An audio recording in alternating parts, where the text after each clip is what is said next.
deixar uma coisa dessa passar, né, gente? De jeito nenhum, né? Vamos colocar aqui, eu já deixei aberto o slide certinho, era lá no início, a hora que eu voltei um pouquinho, é porque tinha saltado, eu percebi que saltou alguma coisa, mas não consegui lembrar exatamente o quê. Olha aí, deixa eu colocar aqui no apresentar, grandão, né? Para ficar mais nítido. Contribuição científica de André Luiz, que a gente falou das contribuições doutrinárias, né? Tem as contribuições científicas também, que são partindo de André Luiz para a gente que deixa eu ocultar aqui, para a gente que está encarnado aqui.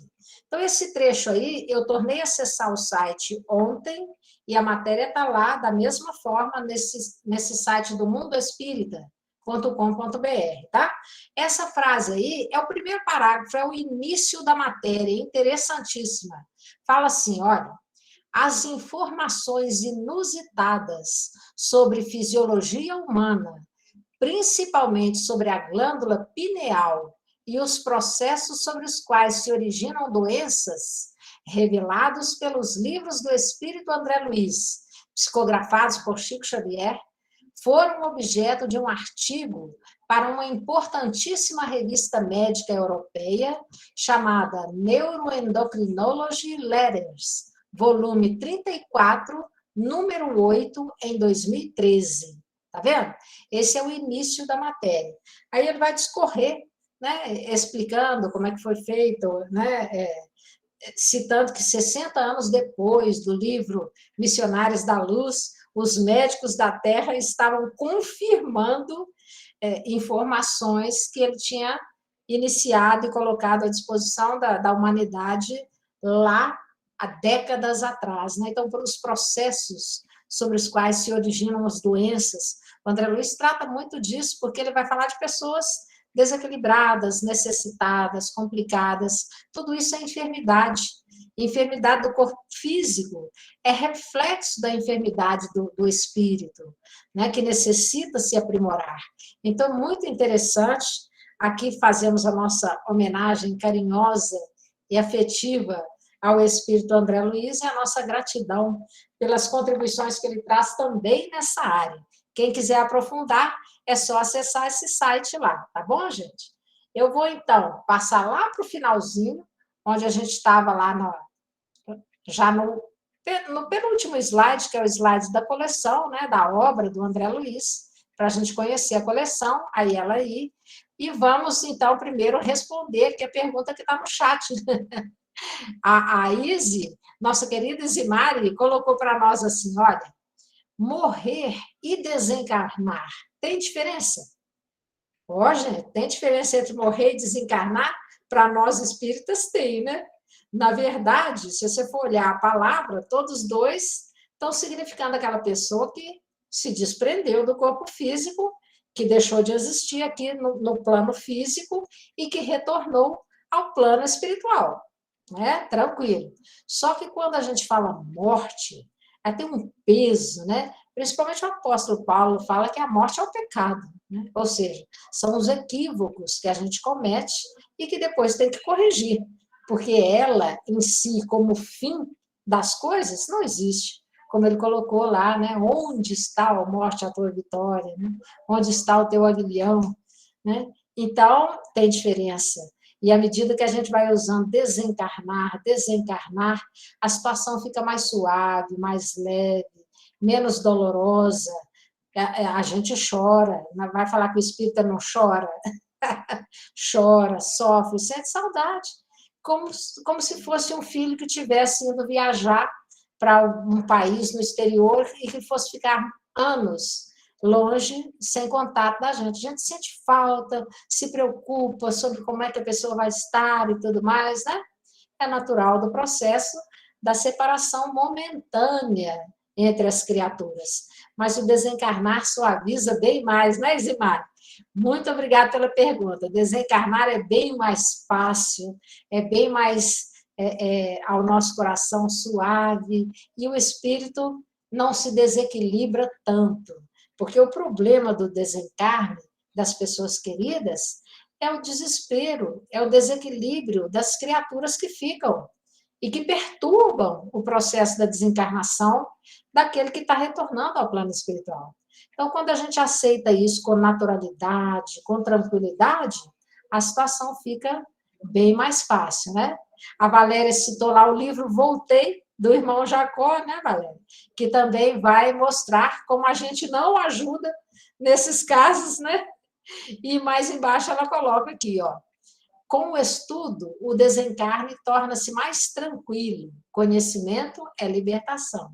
Exatamente, exatamente.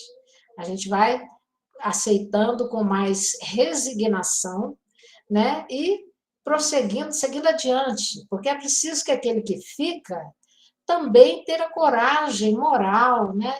Ter a boa vontade, ter o espírito esclarecido para continuar no percurso.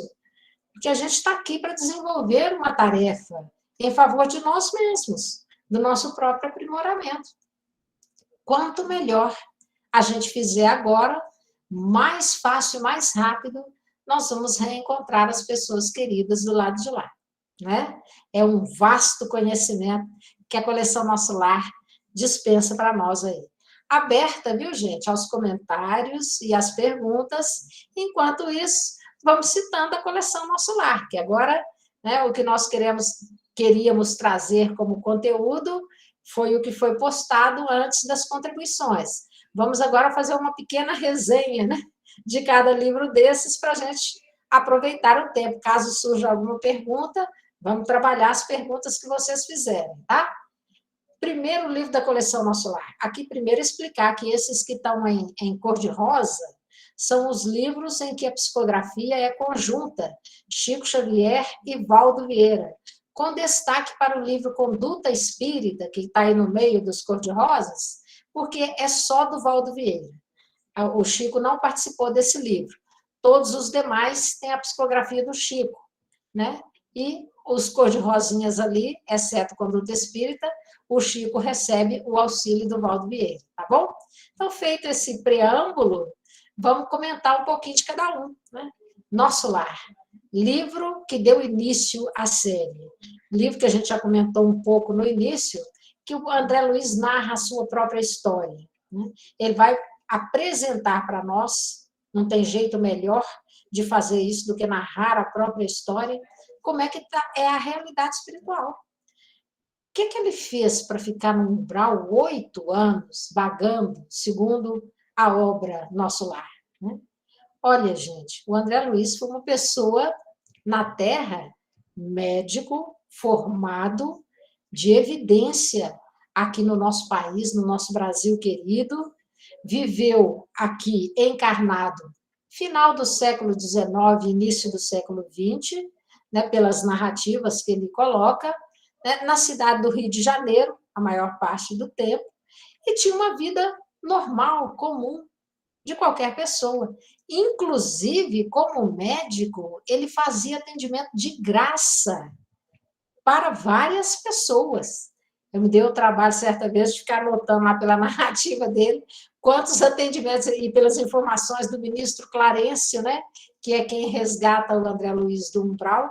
Então, ele está narrando lá que esses atendimentos que ele fez de graça, em verdade, entraram em favor dele, intercederam em favor dele para que ele fosse resgatado na colônia Nosso Lar. E o ministro coloca que todo bem que é feito conta em favor da criatura, né? Então, é preciso que a gente comece a observar as nossas atitudes, o que nós temos feito da nossa vida, porque o André Luiz era uma pessoa normal, né?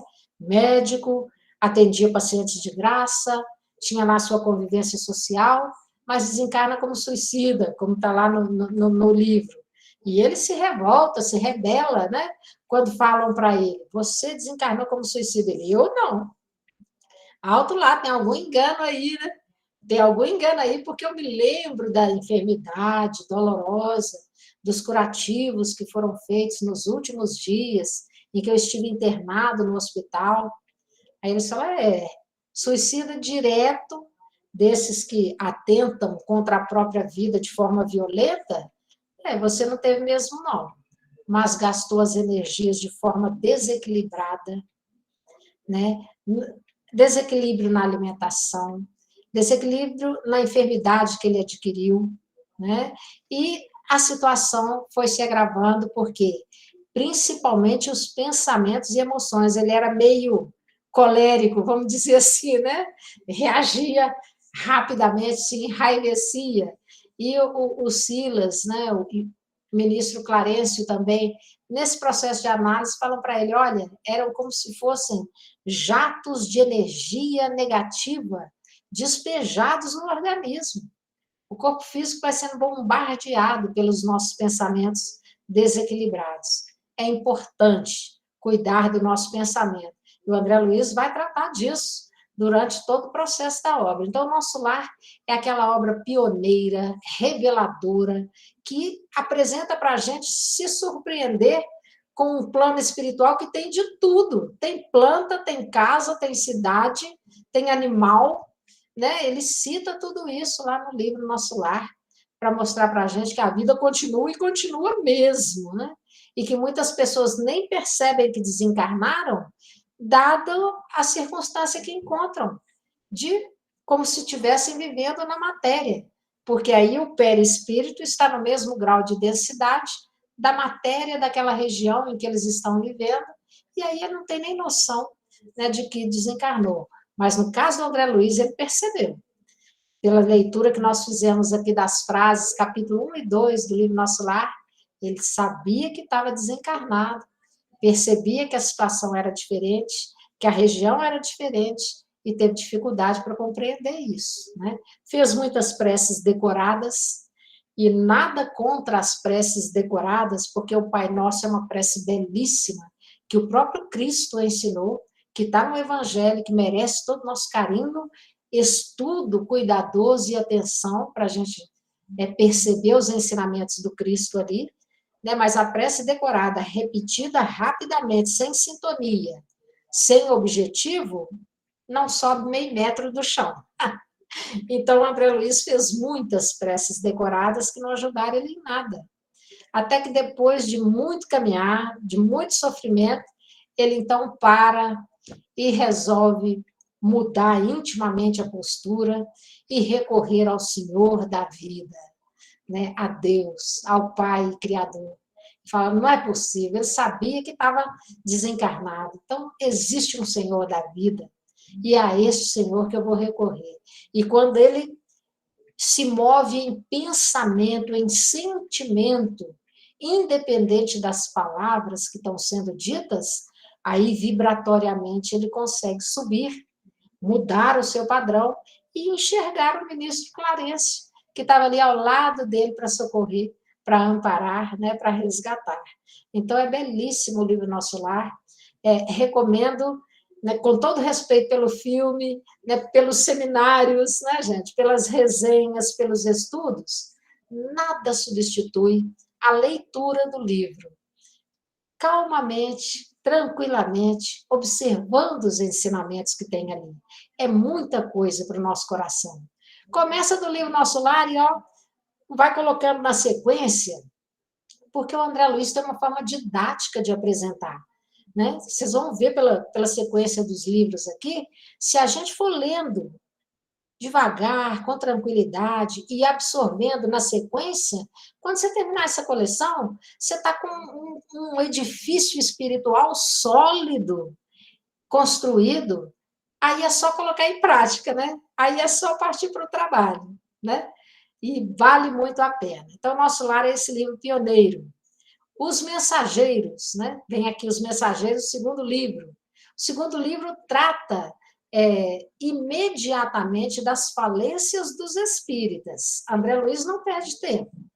Apresenta o plano espiritual e a preocupação imediata dele é falar, ó, não é porque você é espírita que quer dizer que você está bem na fita e já está podendo, né, ficar aí de boas no mundo, não. Porque tem muita gente que estava na colônia Nosso Lar, que se preparou durante anos, que programou uma reencarnação e que chegou aqui na Terra e faliu desastradamente. E aí o André Luiz vai trazer para nós exemplos, casos, estudos de casos, de falências desastradas, de médiums, expositores, escritores, doutrinadores. É um exemplo atrás do outro, que vale a pena a gente conhecer. Mas tem uma pergunta da Júnia aqui no chat, né? Vou ler. Uma pergunta com relação a outras religiões, evangélicos, por exemplo. Existe um limite, um momento para haver um esclarecimento a respeito da desencarnação? Ou se respeita sempre o entendimento que morreu, acabou? Fica dormindo até o dia do juízo final. Este processo, seguir uma religião até o fim, pode dificultar o entendimento do que seja reencarnar e etc. Bom, né, vamos aqui à análise dos fatos, com todo respeito por todas as religiões, né, gente? Cada um, eu tenho certeza que entre os evangélicos, entre os católicos, entre os budistas e até entre os ateus, tem gente mais evoluída do que eu, como tem gente em situação mais complicada do que a minha. Então, não é o rótulo da religião que vai definir a situação da criatura. Nós temos muito a agradecer a Deus por estarmos em condições aqui, nessa oportunidade reencarnatória, de estudar a desencarnação pelo ponto de vista espírita, esclarecendo o nosso coração e o nosso pensamento. Outras pessoas que não têm esse esclarecimento deste ponto específico podem ter alguma dificuldade, ou não, porque o que determina a facilidade, né, a recepção no plano espiritual, a suavidade de se desprender, é a condição moral da criatura. E a condição moral da criatura independe do rótulo religioso que ela assume, né? Porque tem até aquele famoso que fala assim, eu sou ateu, graças a Deus. E quando eu escuto uma frase dessa, eu falo, graças a Deus, meu filho, graças a Deus. Por quê? Porque ele está querendo dizer que ele não segue nenhuma religião especificamente, mas a fé em Deus está ali no coração, né? Então, está fazendo bem sem esperar nada em troca. Olha, isso já é um nível de progresso considerável. O desinteresse pessoal está lá no Livro dos Espíritos, no Evangelho segundo o Espiritismo. A principal marca do orgulho e do egoísmo é o interesse pessoal. Para você desenvolver as virtudes da humildade, da caridade, o primeiro ponto é o desinteresse pessoal no bem que você está fazendo, ou que nós estamos fazendo. Quando a gente faz o bem sem esperar retorno nenhum, esse é o bem verdadeiro que está fazendo o nosso coração crescer, o nosso espírito se aprimorar. E isso independe da condição religiosa da criatura, né?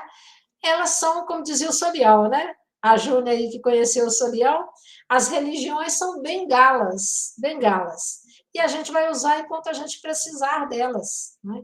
Porque a partir de certo ponto, não vai haver necessidade mais de divisões religiosas.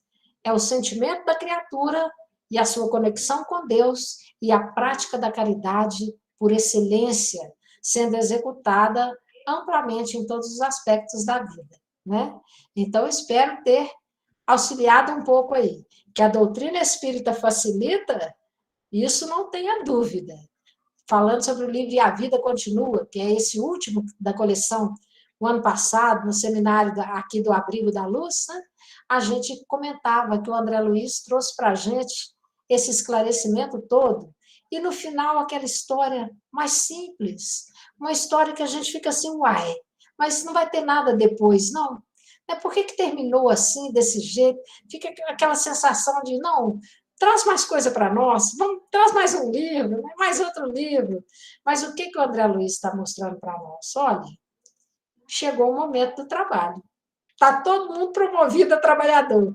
Já foi conhecimento suficiente aqui, ó, para mudar da água para o vinho, para melhorar o nosso coração e para promover o nosso espírito de uma forma libertadora e conquistar o direito de participar de um mundo melhor, de um mundo regenerado, porque é muito conhecimento que se tem, né? E a primeira pergunta que a gente faz no plano espiritual, eu acho que o espírito aí leva uma vantagem quando ele desencarna, Porque quando ele começa a ver as coisas diferentes, que de meus parentes que não estão vindo me visitar, que ambiente é esse diferente que eu estou, me trocaram de hospital, não foi nesse hospital que eu fui internada, né? Ó, o médico dá diferente. Gente, que enfermeiro bondoso, caridoso, não reclama, não fala palavrão, me atende com todo carinho. Que isso? Né? Aí a gente rapidamente pega um deles lá no pulo, né? Um médico, um enfermeiro que esteja passando, e já falou, meu amigo, eu desencarnei? Porque quando a gente faz essa pergunta, acelera bem o processo. O livro e a vida continua, meses e meses ficaram lá os dois companheiros aguardando, desconfiando. Olha, eu acho que a gente está morto, mas eu não tenho certeza, não. E o outro, mas que absurdo um negócio desse, você não está vendo, nós estamos aqui sentados na praça? Isso aqui é um banco de praça, uma árvore, passarinho cantando, né? Isso aqui é uma cidade, é um hospital diferente. Na verdade, confesso que é um hospital diferente do que a gente foi internado. Mas não é possível que a gente está morto. Aqui, ó, aqui como que eu estou vivinha da Silva, né? Então, aí a gente percebe que a contribuição da doutrina espírita para o nosso esclarecimento é o consolador prometido por Jesus, que vai acelerar o nosso processo, que vai facilitar, abrir todas as portas, né? Porque parte de nós. E se nós falarmos, olha, eu desencarnei, rapidamente vocês vão falar, já desencarnou, então vamos partir para o trabalho, né? Vamos partir para os novos aspectos, para prosseguir na jornada, ao invés de ficar ali preso, né, nas mesmas questões da dúvida. Né? Então é muito bom. Ajuda muito, viu? Graças a Deus pela doutrina espírita, pelo Consolador prometido que chega aos nossos corações. Né? Então, partindo ali, segundo livro, Os Mensageiros, as Falências. Terceiro livro, Missionários da Luz, que a gente já comentou aqui, a reencarnação do Segismundo. Então, está ensinando como é que a gente reencarna. Obreiros da Vida Eterna, é o outro lado da questão, ensinando como é que a gente desencarna. Nós também comentamos aqui o caso do Dimas e tem mais outros 4 casos narrados lá sobre o processo da desencarnação. No Mundo Maior, um livro que fala sobre a casa mental, sobre o pensamento, né? A importância do pensamento na nossa existência, no nosso equilíbrio espiritual. Nesse livro, André Luiz vai resgatar o próprio avô, lá no limiar das cavernas, como a gente comentou, né? É belíssima a história. Agenda Cristã é um livrinho de mensagens que tem uma coleção que a FEB relançou há alguns anos, né? De forma mais recente, que é a mesma coleção Nosso Lar, só que exceto 3 livros. Agenda Cristã, Conduta Espírita e Desobsessão, porque são livros que não seguem a mesma linha dos outros. Tirando esses 3, para facilitar a vida do leitor, né, os outros 13 formam uma coleção que foi chamada A Vida no Mundo Espiritual. Né? E vale a pena. Quem quiser ler os 16 está ótimo, mas se ficar com os 13 já está excelente. Né? Agenda Cristã é um livro de mensagens. Cada página é uma mensagem diferente, é um livro de tamanho um pouco menor, né? Então ele destoa um pouco da sequência da coleção. Libertação. Para mim, eu posso dizer que minha vida é antes e depois de libertação. Eu só fui entender o adversário e o inimigo depois que eu li Libertação. E eu costumo fazer propaganda dele assim, ó, meu amigo, minha amiga, você tem um inimigo? Você quer vencer o seu inimigo? Que é isso que a gente quer, vencer o inimigo. E eu não estou aqui fazendo análises profundas do inimigo, seu egoísmo que está dentro do meu próprio coração, não. Eu estou falando de inimigo aquele adversário, aquela pessoa que pisa no seu calo, que deseja o seu mal, que puxa o seu tapete, né? Assim, é esse inimigo aí que eu estou falando. Você quer vencer esse inimigo? Tem um jeito, lá no livro Libertação, tem a fórmula. Como é que a gente faz para vencer o inimigo? E olha, o Gúbio vai nos mostrar que só existe um jeito de vencer o inimigo. Está preparado? Preparada? O jeito de vencer é conquistá-lo como amigo. Não tem outro. Agora, você pensa bem nessa pessoa que a gente sente até aversão, né? E você pensar assim, meu Deus, eu vou ter que conquistar essa criatura como minha amiga. Já pensou? Não é fácil, não. É coisa para jornada longa. Mas ele vai demonstrar isso, o instrutor Gúbio, assistente Gúbio, né? Eu falo instrutor, mas eles são chamados assistentes lá, são os chefes das equipes socorristas de que o André Luiz participa. Então, o Gúbio vai narrar, o caso do Saldanha é belíssimo, é um espírito complicadíssimo, né? Complicadíssimo, e ele está participando de uma equipe de espíritos perversos que estão no lar de uma pessoa, que é a Margarida, encarnada aqui na Terra, e que está sofrendo a obsessão por parte desse espírito e da equipe toda, contratados pelo Gregório, aquele que eu contei lá no início, né, o chefão da cidade estranha, espírito complicadíssimo também, né? Então, ele contrata esse pessoal para manter lá, porque ele quer que a Margarida desencarne, né? Não fique no corpo físico. E o que o Gúbio faz? Ele chega com o André Luiz, com o resto da equipe, uma pequena equipe, para participar do processo do resgate, né? Vamos salvar a Margarida, né? E quando eles chegam na casa da Margarida, a primeira coisa que ele faz é analisar a situação do ambiente. Ó, que equipe é essa que está trabalhando, né? Quem são as pessoas responsáveis, o que cada um está fazendo. Trabalhando, gente, lá para poder prejudicar a Margarida. E o Saldanha era o chefe dessa equipe, que estava dentro da casa dela, né? E aí ele mantinha magnetizadores, com energia ruim, impregnando a mente da Margarida para ela adoecer, para ela desencarnar. E aí o Gúbio só sonda o ambiente, e o André Luiz lá com o olho arregalado, diante de uma situação dessa igualzinha a gente, né? A gente fica com o olho arregalado igual ele.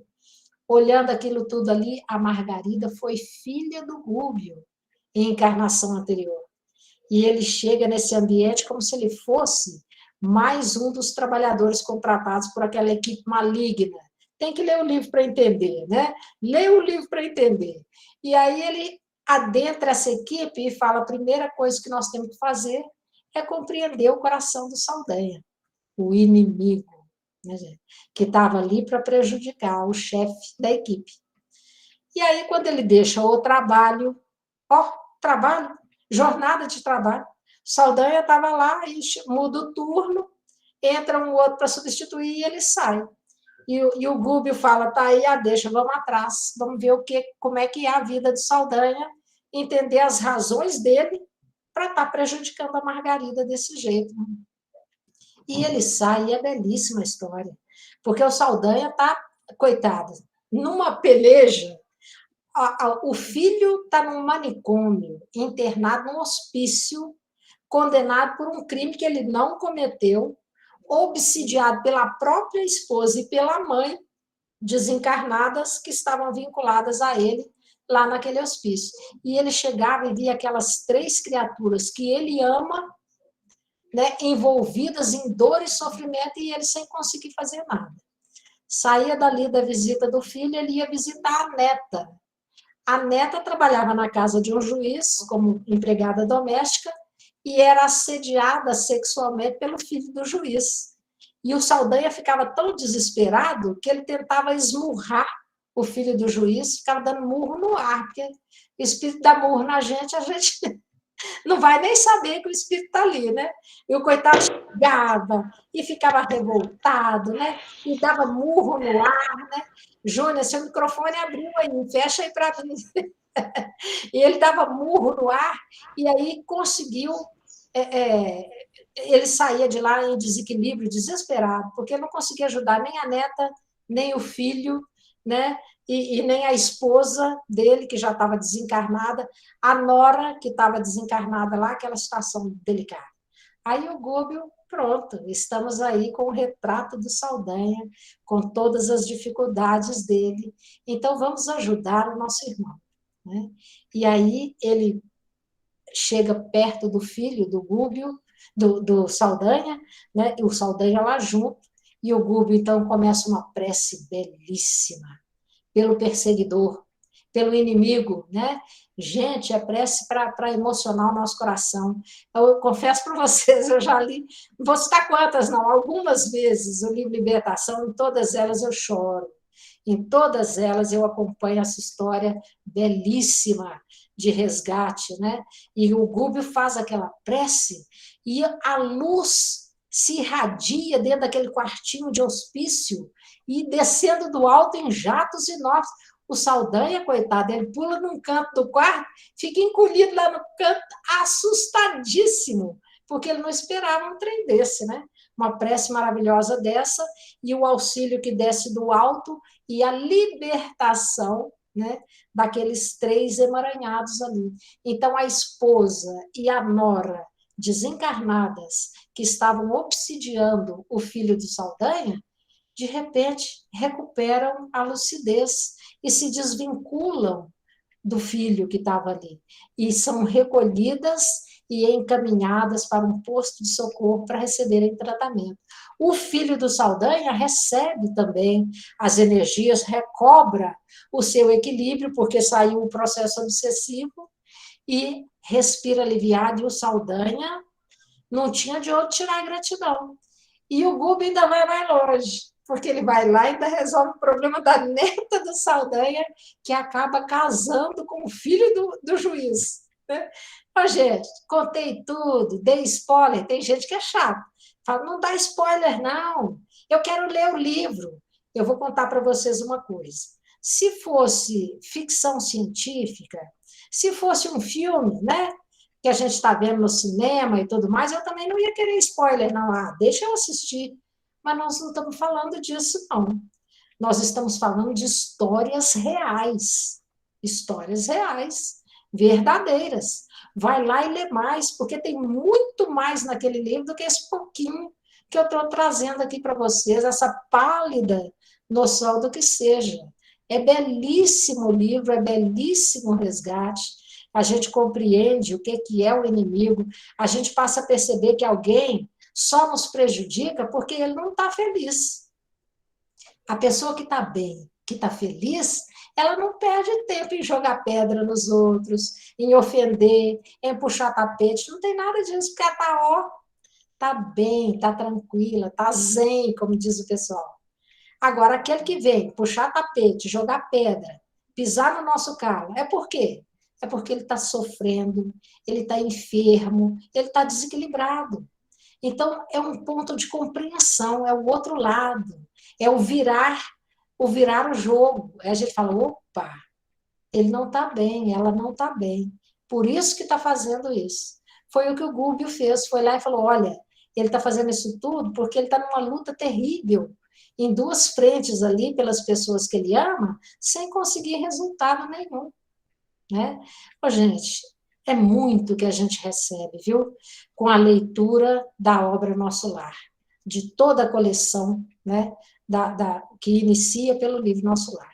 Libertação, vale a pena. Mas vamos ver a Isis aqui, que colocou um comentário. Jussara, podemos considerar a série André Luiz obras necessárias para nos auxiliar, enquanto estamos aqui, a educar nossas más tendências, de acordo com relatos de pessoas que viveram aqui e falharam? Perfeitamente, Zimário, concordo perfeitamente, né? Para quem tiver a oportunidade, não vai perder nada. Vai lucrar muito de ler essas obras, porque a gente vê histórias reais, né, gente? E vê assim, ó, isso aqui eu não devo fazer, ó, isso aqui até parece com uma coisa que eu passei, né? Ó, esse caso aqui, por que ele está fazendo isso? E a gente vai vendo que lá no plano espiritual, pessoas nobres, trabalhadores de grande porte, que fazem preces como essa que eu citei do Gúbio, que auxiliam na libertação de outras criaturas, são pessoas como nós, cheias de dificuldades, de dívidas, mas que já tomaram consciência das próprias imperfeições e já estão na luta por eliminar. Porque o Evangelho segundo o Espiritismo e o Livro dos Espíritos são muito claros para nós, de que as maiores chagas da humanidade são o orgulho e o egoísmo. E o Santo Agostinho, lá na questão 919 do Livro dos Espíritos, já fala para nós, olha, faz um exame de consciência. Todo dia, se for possível, né? Faça o seu exame de consciência. Observa aquilo que você fez de bom, para incentivar, valeu, que legal, fiquei feliz, ajudei alguém, deu certo, ajudei a mim mesmo, fiz uma coisa que me fez feliz, e observa aquelas coisas que você não deveria ter feito, não deveria ter dito, não deveria nem ter pensado, e aí a gente fala, oh, isso aqui é uma coisa que eu preciso corrigir, né? E esse exame de consciência, feito com frequência, vai nos ajudar a eliminar esses dois inimigos íntimos, os inimigos reais, que os outros, na verdade, são adversários temporários. Os inimigos reais são esses do nosso coração, orgulho e egoísmo. E a gente vai precisar resolver isso para conquistar o direito de estar num mundo regenerado, né? Então, Isimaria, para mim, falo por mim, né? Para mim foi um presente dos mais valiosos que eu recebi nessa encarnação, juntamente com o corpo físico. Tenho muito a agradecer a Deus pela oportunidade reencarnatória, pelos pais que me concederam existência, pela família que eu recebi aqui na Terra, ou que me recebeu aqui na Terra, pelo trabalho profissional, pelo sustento de cada dia, por viver com dignidade, né? E por essa oportunidade de aprendizado que a doutrina espírita oferece, de todas as formas. Teoricamente, né, com a doutrina espírita explicando o Evangelho de Jesus, praticamente com as obras, principalmente, de André Luiz e Emmanuel, naqueles 5 romances históricos, em que ele vai tratar de casos também, como André Luiz está tratando aqui. São exemplos, gente, verídicos, né? Volto a dizer, são casos reais, então não tem spoiler, é vida. Eu não vou chegar para uma pessoa e falar assim, eu não quero te conhecer mais, não, porque fulano já me falou como é que você é, então já deu spoiler de como que você é, eu não preciso te conhecer mais, não. Não existe, né, gente? Isso não existe, né? Então, tá aí, né? Zimar, obrigado, viu? É isso mesmo.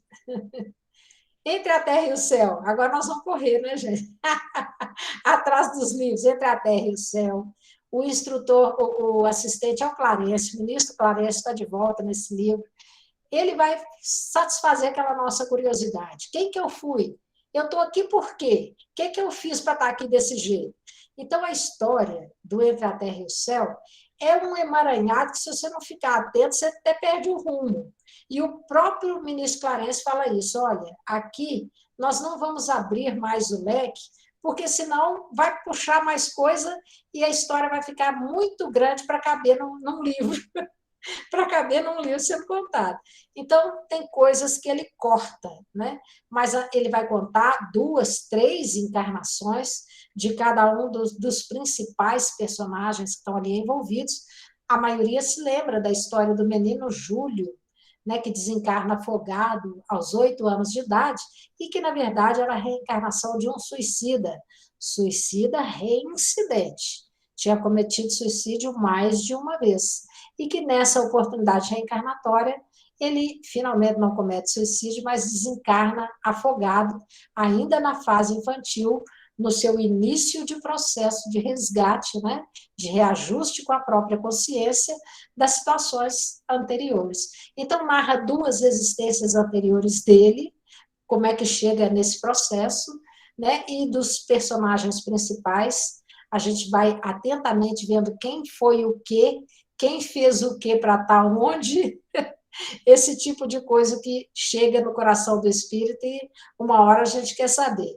Entre a Terra e o Céu é uma história dessa, de um agrupamento de espíritos, né, e que é muito interessante de se ler, vale a pena. Odila é um espírito, uma esposa, rapidamente aqui, ela está desencarnada, o esposo casa uma segunda vez, né? E aí ela começa a obsidiar a esposa, a segunda esposa do marido, e a história se desenrola por aí para descobrir quem que é quem e fez o quê nessa situação. Uma delícia. O ministro esclarece lá, explicando para a gente esses detalhes. Nos domínios da mediunidade, o próprio nome já diz, é um livro que vai falar sobre mediunidade, ainda no gênero romance, mas analisando vários grupos mediúnicos com as circunstâncias que envolvem cada um deles. Muita informação sobre mediunidade, imperdível para quem é médium. Aliás, para quem é médium, deve ler a coleção inteira, né, gente? O Missionários da Luz está cheio de orientação sobre mediunidade também, além da reencarnação, né? Nos domínios da mediunidade também, vale a pena. Ação e reação, lei de causa e efeito. Quer coisa mais espírita para se explicar para as criaturas? O livro Ação e Reação, o André Luiz vai falar todos os tipos de débito que a gente pode imaginar. E os resgates respectivos, né? Débito aliviado, quer dizer, a pessoa estava devendo, mas ela fez tanto bem que amenizou na dívida. Dívida agravada. Já pensou? Você faz uma programação, chega aqui para você resgatar a sua dívida, e ao invés de resgatar, você ainda compra mais umas 2 ou 3. Existe, existe. Então, tem um caso lá de dívida agravada, resgate coletivo, gente. Para nós aqui, da nossa Belo Horizonte, Minas Gerais, com os desastres ambientais das mineradoras, Brumadinho, recentemente, né? Fez aniversário aí em janeiro. Como compreender os resgates coletivos?